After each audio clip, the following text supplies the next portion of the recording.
Welcome back to, as you can probably tell from face mask and bushy hair, to a lockdown battle report, COVID-19 lockdown battle report. This is the first battle report that me and Brian have done since the lockdown. A couple of reasons for that. The one main one, to be honest, the main one is I think I've probably got a dose of COVID-19 because I've been a complete physical wreck, like breathing, things like that. So it took me 6 weeks to get the strength together to even set up a game, and then we played the game remotely. But because I was the player doing all the moving and having to tell Brian everything, moving around the table and that, it nearly killed me, basically. I've had to wait till the next day even to record the wee intro that I was planning for the video. So I mean, I'm having a wee laugh here and a joke, but it is serious. And I won't, unfortunately, even though I've got the table set up now, I won't be planning any more remote games for the foreseeable future. Because after I played that game yesterday, I basically just melted onto the sofa. I think it was partly to do with the amount of talking that I had to do, and the breathing that required, or the extra breathing, because most things require a bit of breathing, some more than others. So anyway, we've got a battle report for you. It's a remote battle report. You will see during the video how Brian is viewing the game. It wasn't perfect, but it did allow us to play. A lot of people are doing this, I know, and it's a good way of keeping the game going. I would like to do more, but as I said, it's probably not going to happen, not very quickly anyway. But the game itself is mid-war, let's say early mid-war Eastern Front. If you imagine the fighting in the run-up to Stalingrad, so it's using Iron Cross and enemy at the gates, using lists from that. And one reason why I played that is because I've recently completed a lot of Soviet stuff, so I can actually do Soviet games. But secondly, I've been watching for some time now, I've been watching Tik's channel on YouTube. That's Tik, simple as that. And he gives some really, really good detailed breakdowns of campaigns, episodic breakdowns, and then he puts them all together into, for instance, in Operation Crusader, a 9-hour video, which you don't have to watch in a winner, obviously, but it's really, really accurate and quite insightful. Though I would say this just now, if you like the Germans and you think they're infallible other than Hitler, then he's going to want to put you straight on that point, because he's quite happy to point out mistakes wherever they happen in command and decision and character and so on. So it's really interesting. So if you know about Stalingrad, and if you've read about Stalingrad, as I have, you may have read that basically the Soviets ran away towards Stalingrad and the Germans chased after them thinking that the war was won. But this series of videos that Tik is doing shows that there was actually continuous Soviet counterattacks which sapped the strength of the Sixth Army before they even got there. Obviously it's sapping the Soviet strength, but it's ultimately preventing the Sixth Army from having enough strength to take Stalingrad on the run.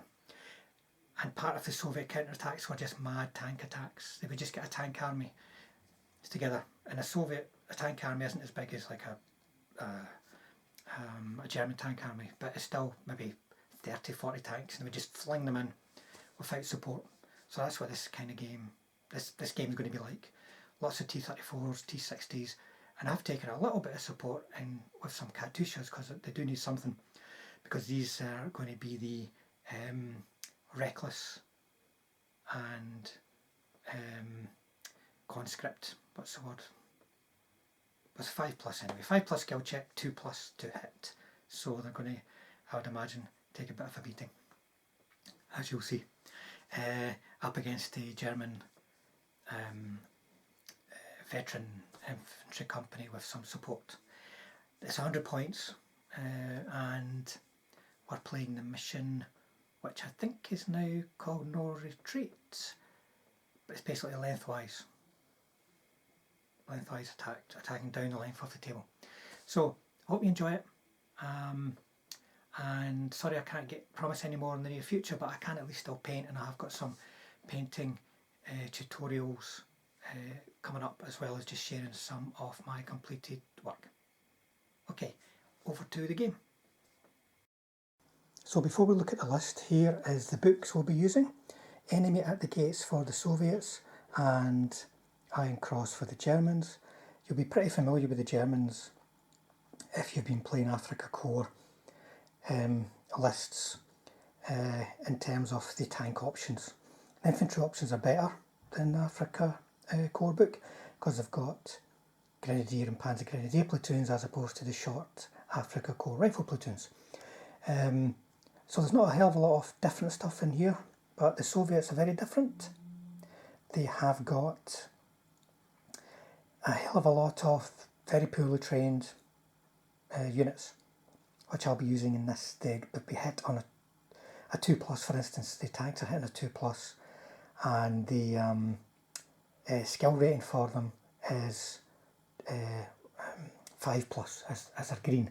So they are reckless and green, which means they're going to be hard to control and easy to get hit. So I don't know what's going to happen with them, but we shall see. You certainly get quite a lot of them, even though there's a lot of medium armour for mid-war. But there you go, 2 books that will suit the setting for today's matchup. So here's the Soviet list. Everything is in the core formation except the 4 Katyushas. So you've got company command, 7 T-34s, 8 T-34s, and then 9 T-60s. None of these, well in fact 2 of them look like T-60s but they're unpainted. The rest is T-70s and 1 little T-26, just to proxy them in. I'm not sure if I'm going to invest in T-60s as well as T-70s. They look very, very similar for the purposes of the game. And then the German list, first of all, they've got 4 minefields. And this here is the core formation. It is 2 infantry platoons, 7 bases in total. These are just Grenadiers. Company command, 4 Pak-38s, 4 heavy machine guns and 4 mortars. And the support is 3 Marders and 2 platoons of short-barrelled 50mm Panzer IIIs. So it's quite a chunky formation, but as I said, these guys are going to be getting hit on 2 ups, so I expect to run out of flame markers very quickly. Anyway, over to deployment. Okay, so that is deployment. We'll start with the markers. Brian, oh by the way, I better introduce you to Brian. This is Brian today. Right, one objective marker placed here by Brian. That's right at the back of the objective deployment zone. And I've placed one here. There was a more open area over here, but it was very easy to block it off. And as you can see, Brian's done that with a minefield. He's got another minefield here, and 2 more minefields over there restricting access, forcing bog and cross checks and all kind of things. And then Brian's got off table, he's got his 2 Panzer III platoons, and then on table he's got Pak-38s in ambush. The Marders are currently out of sight behind the coal bunkers. He's got an infantry platoon sitting on that objective. Company command sitting in here. It's a good observation position. Then a Grenadier platoon and heavy machine gun platoon, and then a mortar platoon. The mortars would just try to hit one side of the table to hope to get my Katyushas. I put my ranged in marker down there, so it's a salvo, so it's a big one, but Brian's just deployed around the edges of that. Underneath these T-34s is a mortar ranged in marker, but that's not going to bother me because they can't hurt tanks and I'll be moving anyway. As you can see, I've just slung all my tanks over here. Don't know what I'm going to do with them yet, but they're all over there, and the Katyushas are over here, and they can hit most of the table, but they can't see most of the table. The company commander will have to observe for them for anything which is going on behind that line there, but I don't know if he'll even be alive by then. So it's, let me see actually, I'll have to double check on the reserves to see if it's just ordinary deep reserves, but the reserves are either coming on, rolling rather, first turn or turn 3. We'll come back to that anyway. We'll do turn 1 and then come back. So Soviet turn 1, movement was just charge, the tanks all dashed. I tried to follow me's, this platoon here it didn't work, the other ones did work. I want to just push myself up because I know there's pain coming, so I might as well be in a position to not have to move to shoot, but we'll see what happens.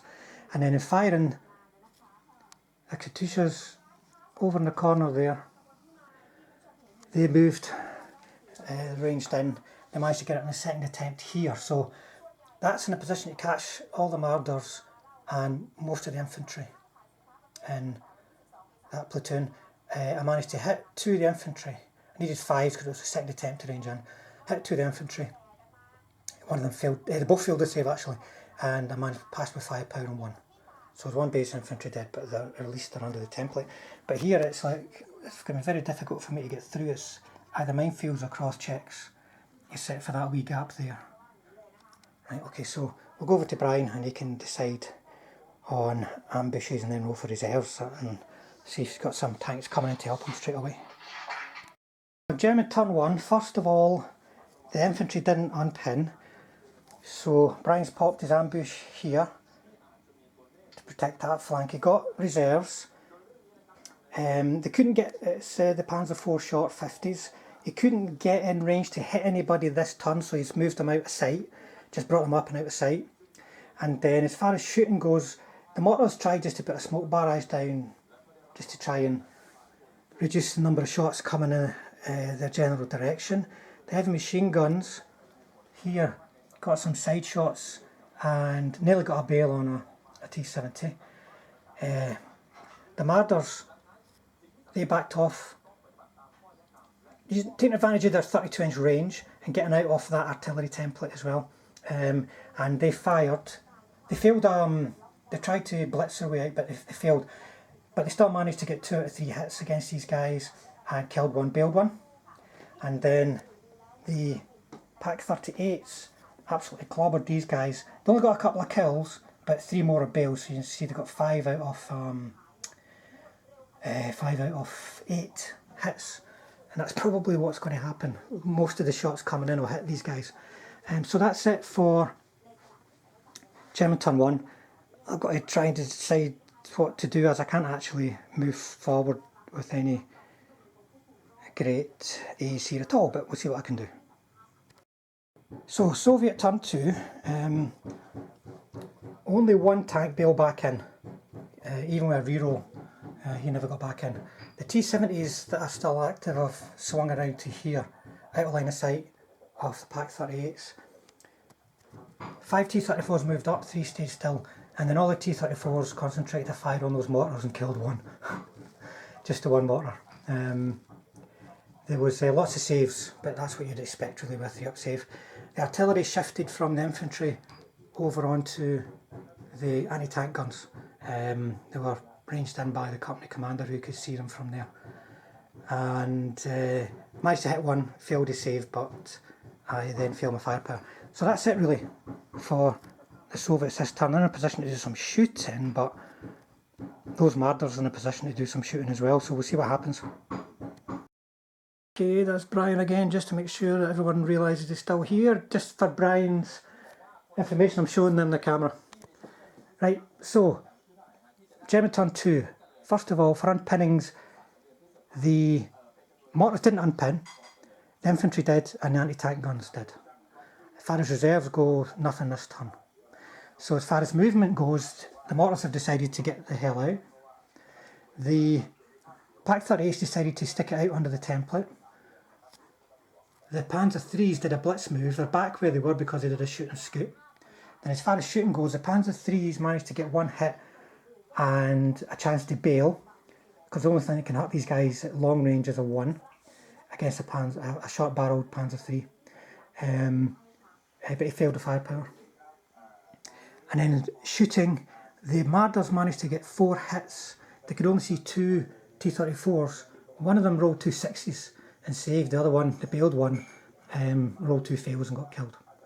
And over here, the 2 bailed out T-60s were killed by the nasty Pack 38s. And that's it for shooting. So we're on to Soviet turn 3. So Soviet turn 3.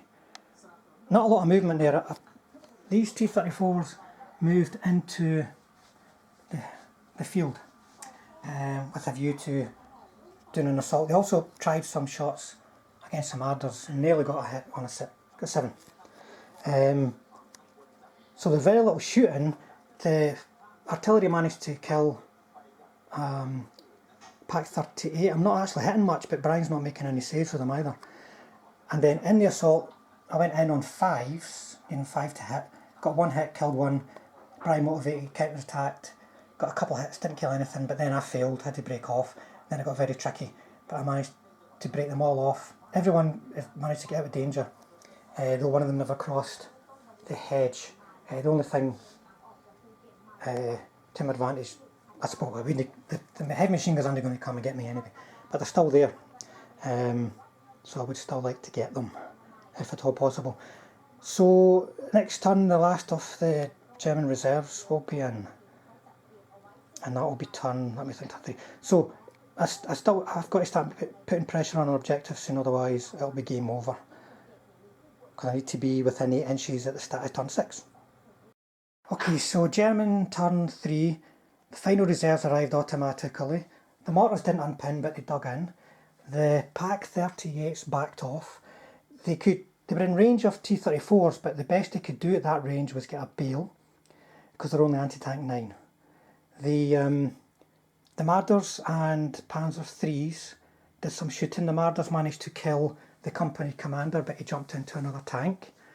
The Panzer IIIs managed to bail a T-34, and that was pretty much all they could do at that range, to be honest. But I need to figure out what I'm going to do with these Soviets to get a push on towards that objective. So, German turn... German turn 4. German turn 4, right, okay. So, my T-34s all tried to pile over the hedge, and they managed it. The Katyushas, I've not marked it yet, but they managed to take out the middle Marder. And then, although there was quite a lot of shooting going on, but I needed 6s to hit these guys because of concealment, cover range, or the overworked rule. But as it was, some T-34s moved up through here, shot at the Marders and missed, but then managed to kill, well, didn't actually kill anybody. Didn't kill anybody in the assault, but after a few rounds of combat managed to survive and push off the heavy machine guns, some of the infantry and some of the mortars, and then they consolidated back here, out of line of sight. And then these are taking a big wide sweep around past the Pack 38s to come over to see if they can help over here, because I was going to see if I can maybe distract them, but I don't think it will happen. So I've got to be doing something dramatic next turn with that objective, otherwise it's going to be game over the turn after that. So over to Brian for his turn 4. So German turn 4. The Marders moved up out of the template, the bombardment template, just try to keep yourself alive to defend the objective. Infantry that moved all dug in. The Pack 38s are still moving up to defend that objective.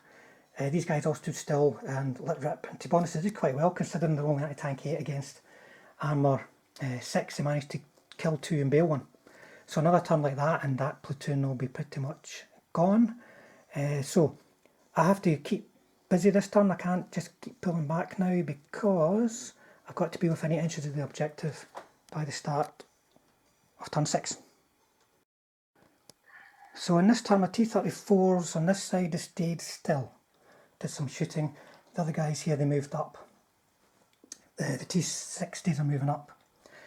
So as far as shooting goes, I actually managed, well, the artillery ranged in back here, managed to hit all the Panzer IVs and the Marders and only managed to bail, Panzer III rather, only managed to bail the Panzer III.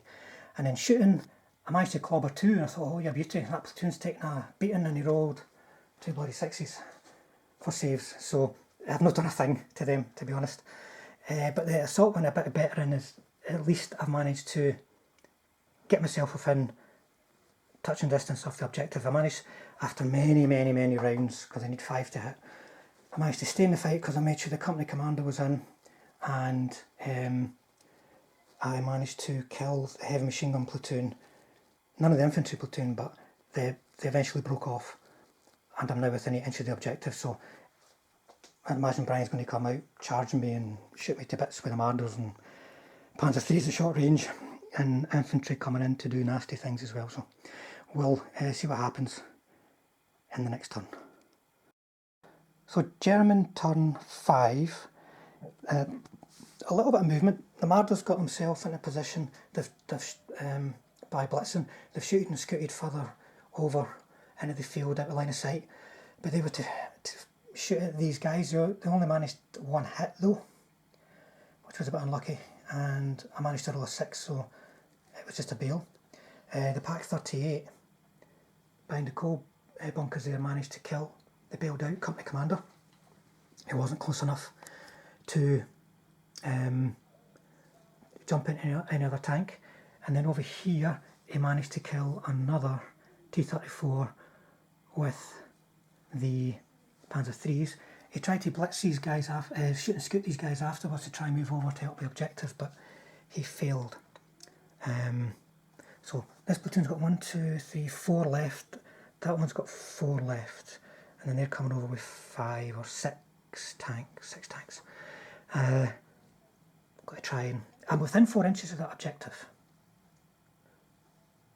This is where it would take some extreme luck and I might win it, but who knows.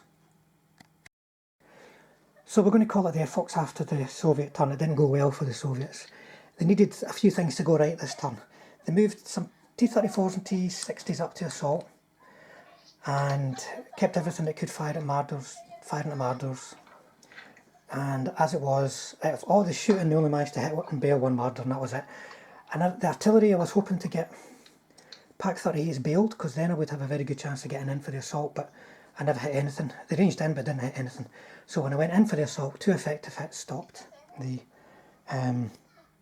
Soviets cold. So we're just going to call it, doesn't matter about the rest of the shooting and counter fire or whatever, so on. Soviets are dead. So I'll do a wee summary in the next moment. Okay, let's sum the game up. Normally it would be me and Brian, but Brian isn't up for doing any summing up just now in his current form. So this was the first time using these conscript, I suppose, T-34s, hitting a 2 up, skill check on a 5 up. So in the end, you know, like we're going to give this to the Germans. I could have kind of hung about like a bad smell near the objective and timed it out and called it a draw, but that wouldn't be a fair result, especially because Brian was playing remotely. You know, that was much more of a challenge than me playing here. These guys they're really hard to hit anything, first of all, on the move. You know, and I'm thinking like the T-60s, well, they don't have the overworked, but they've got the no HE, so it's really difficult to hit anti-tank guns and infantry on the move. And they're very easy to get hit. So having said that, I think the main reason I didn't win the game came down to, oops, I'll just go over to these guys, my use of these guys, the Katyushas. I moved them over to take care of the Pak 38s because I thought, oh great, exposed anti-tank guns, get rid of them, I won't have to worry about them. But to be honest, if they were sitting over there, they're fine over there. In the end, they came over here and counter-fired my critical assault. They may well have just stayed sat over there if I'd have... The best thing would have been for me to just try and use my T60s to mess them about and keep them in place. My Katyushas should have stayed over here, concentrating the fire on the infantry and the martyrs, and that would have made all the difference to the end result, I think. But certainly forcing the Pak 38s to move to the position where they could win the game for the Germans was a bad move. Now the Germans, Brian was a bit surprised, but in the end you can understand why. A bit surprised about how effective these were against T-34s, because they were all getting used to short-barreled Panzer III 50mm. He did have the option of 4, instead of having 8 tanks, just having 4 F2s, Panzer IV F2s. That's the long-barreled 75mm. They probably would have been a better option, because you could lose them all in one turn. You could be unlucky, but if you lose one platoon of Panzer IIIs in one turn, you've had it anyway. But the anti-tank 10 would have done much more. As it was, he did no bad in the end with his anti-tank 8. He was quite lucky, but it could easily have been that he caused no casualties whatsoever. So he's thinking maybe make sure you've got enough anti-tank 10, unless you're bringing lots of super heavy anti-tank, but that'd be a completely different kind of list, you know, with Pak 43s and Hornices and things like that. This list that I used for the Soviets was pretty much, as I said at the start, based on an historical theme. So it is what it is. You know, you can change the list around as much as you want, maybe get a different result, but T-34s are always going to struggle on the move. They're always going to take casualties from anti-tank guns that are kicking about the table. They need to be able to close with the enemy. And I did it in a series of assaults eventually. Assault on a 5+ was a bloody nightmare. But for me, the biggest difficulty in this game, in being able to get any leverage at all, is these things, and I really don't like them in version 4. 4 minefields, it's just brutal. They just block like in this game here, they blocked or restricted every potential access point. So it was cross checks all the way, just a couple of tanks getting through at a given time, and when you've got a big wedge of tanks, 1 or 2 tanks getting through is just not going to do anything. So I really don't like the amount of minefields you get. They're just too effective, too dominating in the game. But that's just me moaning. But well done to Brian for the remote win. As far as playing remotely is concerned, what we did was I took pictures of the table before the game began, and we got pictures of my deployment zone, the no man's land, Brian's deployment zone, in 2 different bits, the front, back and the back bit, so he could figure out before the game started of what the critical areas were, and he was able to figure out his minefield placement from that. And then during the game, with the camera set up like that for sort of overview, and then I would take it off the stand, move it around, get it in close. If there was an assault going in, I would take it in to the assault, point at bases and these kind of things. And it was a bit of a struggle for Brian, especially because the picture could be, especially the bigger picture, could become a bit pixelated at times. At the end, for instance, he didn't even know these T60s had moved up. I would have explained it to him, but he needed me to explain that to him. So that's mostly good. But his decisions, based on what he could see, were still all pretty good. I think he played the game he would have played if he'd have been here. I can't see there being a huge difference. So I think it went all right. We might do another one, during the lockdown. Depends on how long this is going to last. We might not, but thanks for watching, folks, and you know what, you can give this a go yourself, you know, and see if you can do a lockdown video. Keep yourself playing and keep yourself sharing it with the rest of us, guys.